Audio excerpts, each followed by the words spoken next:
दोस्तों नमस्कार, स्वागत है आप सभी का। अगर फिर से आई चलते हैं उत्तर प्रदेश की ताजा खबरों की ओर, लेकिन उससे पहले अगर आपने अभी तक इस चैनल को सब्सक्राइब नहीं किया तो कर लें, जिससे कि आपको उत्तर प्रदेश की ताजा खबर रोजाना मिलती रहे।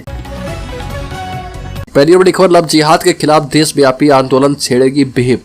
लव जिहाद और धर्मांतरण पर विश्व हिंदू परिषद देश भर में जागरूकता अभियान शुरू करने जा रही है और उत्तर प्रदेश से जागरूकता अभियान चालू किया जाएगा। आरएसएस के सहयोगी संगठन देश स्तर पर एक जागरूकता अभियान 31 दिसंबर तक जारी रखेगी, जिसकी जिम्मेदारी बजरंग दल, विहिप और दुर्गा वाहिनी को सौंपी गई है।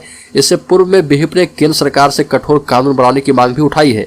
विहिप ने लव जिहाद के 400 से भी अधिक मामलों की सूची जारी कर दी है।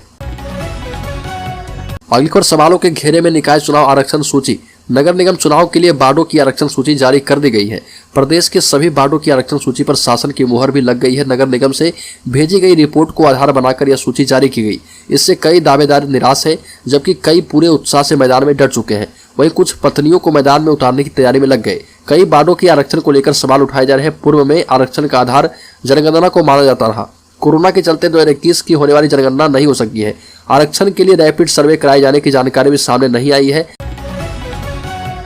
अगली खबर, नए वर्ष में योगी आदित्यनाथ सरकार 5.5 लाख युवाओं को देगी रोजगार का तोहफा। उत्तर प्रदेश में औद्योगिक निवेश के जरिए रोजगार सृजन की योगी सरकार की कोशिशें रंग लाती दिख रही है। ग्लोबल इन्वेस्टर्स समिट 2023 को लेकर शुरू हुए समझौता ज्ञापन एमओयू का सिलसिला तेजी से आगे बढ़ चुका है। इस कड़ी में प्रदेश सरकार को 30 नवंबर तक 1.68 लाख करोड़ रुपए के निवेश के प्रस्ताव मिल चुके हैं और इनमें 1.25 करोड़ के प्रस्तावों पर एमओयू की प्रक्रिया पूरी की जा चुकी है। अगली खबर, समाजवादी पार्टी ने लगाया बीजेपी पर बड़ा आरोप। कहा कि मैनपुरी उपचुनाव को प्रभावित करने के लिए बांटा जा रहा शराब, साड़ी एवं पैसा। सपा के संस्थापक और पूर्व मुख्यमंत्री, रक्षा मंत्री रहे मुलायम सिंह यादव के निधन के बाद खाली हुई मैनपुरी लोकसभा सीट पर 5 दिसंबर को चुनाव है। सपा ने भाजपा पर शराब, साड़ी और पैसे देकर मतदान को प्रभावित करने का आरोप लगाते हुए चुनाव आयोग का दरवाजा खटखटाया है। बता दें कि उपचुनाव में सपा ने डिम्पल यादव को प्रत्याशी बनाया है, वहीं भाजपा ने रघुराज साके पर दांव खेला है। अगली खबर, मैनपुरी उपचुनाव को लेकर राजनीतिक दल एक दूसरे के खिलाफ जुबानी हमले करते नजर आ रहे हैं। इसी बीच प्रदेश के उप मुख्यमंत्री केशव प्रसाद मौर्य ने समाजवादी पार्टी के बड़े नेताओं को निशाने पर ले लिया। डिप्टी सीएम केशव प्रसाद मौर्य ने अखिलेश यादव और उनके चाचा शिवपाल यादव पर तंज कसते हुए कहा कि मैनपुरी में समाजवादी पार्टी के किले को धराशायी करने का मौका मिलेगा। डिप्टी सीएम केशव प्रसाद मौर्य ने कहा कि समाजवादी पार्टी जल्द ही समाप्तवादी पार्टी बन जाएगी। अगली खबर, स्विट्जरलैंड जाएंगे बुलडोजर बाबा। मुख्यमंत्री योगी आदित्यनाथ का पूरा फोकस यूपी में अधिक से अधिक निवेश को बढ़ावा देने पर है। प्रदेश की अर्थव्यवस्था के लिए निवेश की तगड़ी खुराक का इंतजाम करने के उद्देश्य से मुख्यमंत्री योगी आदित्यनाथ 16 से 20 जनवरी तक दावोस यानी स्विट्जरलैंड में आयोजित होने वाले वर्ल्ड इकोनॉमिक फोरम में शामिल होंगे। साथ ही वर्ल्ड इकोनॉमिक फोरम में भाग लेने वाले योगी आदित्यनाथ पहले मुख्यमंत्री होंगे और इसमें यूपी में निवेश कैसे हो इस पर चर्चा करेंगे। अगली खबर, उत्तर प्रदेश में आंदोलन कर रहे बिजली कर्मचारियों पर सख्ती की जाएगी। वेतन कटौती के आदेश दे दिए गए हैं। कारण बताओ नोटिस भी जारी किया गया है। आपको बता दें कि उत्तर प्रदेश में बिजली कर्मचारियों और अभियंताओं के कार्य बहिष्कार से उत्पन्न परिस्थितियों को देखते हुए विद्युत वितरण निगमों ने अब कड़ी कार्रवाई शुरू कर दी है। पूर्वांचल, मध्यांचल, पश्चिमांचल विद्युत वितरण निगम के साथ साथ और केसको ने आंदोलन में शामिल कर्मचारियों एवं अभियंताओं के खिलाफ सख्त कार्रवाई करते हुए निष्कासन के साथ ही सैकड़ों अभियंताओं को कारण बताओ नोटिस जारी किए हैं। काम नहीं तो वेतन नहीं के सिद्धांत पर वेतन रोकने के भी आदेश जारी कर दिए गए। अगली खबर, यूपी में नहीं थम रही साधुओं की हत्याएं।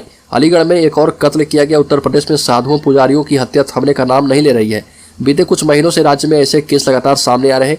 अब अलीगढ़ में एक और साधु की निर्मम हत्या किए जाने का मामला सामने आया। 70 वर्षीय साधु बुद्धसेन रात में ट्यूबवेल पर सो रहे थे। इस दौरान आए अज्ञात हमलावरों ने ईंट और पत्थर से कूच कर उन्हें मार डाला। अगली खबर, ललितपुर में 6 महीने तक 5 लोगों ने छात्र से किया रेप। वीडियो बनाकर रोज करते थे ब्लैकमेल। ललितपुर में एक 10वीं की छात्रा से 5 लोगों ने नशीला पदार्थ खिलाकर रेप किया। जब छात्रा गर्भवती हो गई तो दवा खिलाकर गर्भपात भी करवा दिए। इतना ही नहीं, रेप का वीडियो भी बना लिया था। किसी ने बताने पर वायरल करने की धमकी भी दी। इसके कारण पीड़िता 6 महीने तक घर पर कुछ बता नहीं पाई। लगातार शोषण का शिकार होती रही। जब उससे नहीं रहा गया तो उसने घर वालों को बता दिया। इसके बाद परिजनों के साथ थाने पहुंची और तहरीर दी गई। अगली खबर, उत्तर प्रदेश में 3 बड़े हादसों में 10 लोगों की हुई मौत। प्रयागराज में भाई बहन मां को डंपर ने कुचला।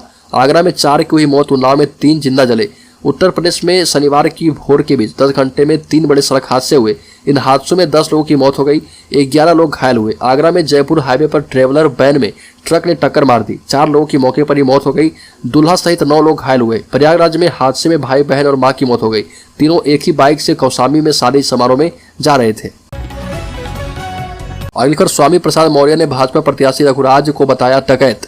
उत्तर प्रदेश के जनपद मैनपुरी में होने जा रहे लोकसभा उपचुनाव को लेकर सपा के गढ़ में पहुंच रहे सपा भाजपा के दिग्गजों की जुबानी बार जारी है। ऐसे में समाजवादी पार्टी की प्रत्याशी डिंपल यादव के चुनाव प्रचार को लेकर पहुंचे पूर्व कैबिनेट मंत्री स्वामी प्रसाद मौर्य ने भाजपा सरकार पर हमला करते हुए कहा कि भाजपा प्रत्याशी रघुराज सिंह साक डकैत है।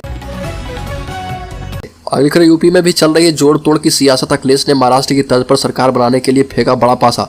उत्तर प्रदेश की राजनीति में भी बड़े सियासी उलटफेर को लेकर चुनावी बिसात बिछाई जा चुकी है। यूपी के पूर्व मुख्यमंत्री अखिलेश यादव के 100 विधायक लाओ और मुख्यमंत्री बन जाओ के बयान के बाद सियासी गलियारों में कई तरह की चर्चाएं शुरू हो चुकी है। हालांकि राजनीतिक विश्लेषक इसे महज चुनावी तंज की ही मानकर चल रहे। सिर्फ 100 विधायक नहीं बल्कि उत्तर प्रदेश के सियासी गलियारों में इन दोनों प्रतीकात्मक तौर पर मुस्लिमों के लिए प्रयोग की जाने वाली अब्दुल की भी सबसे ज्यादा चर्चा हो रही है।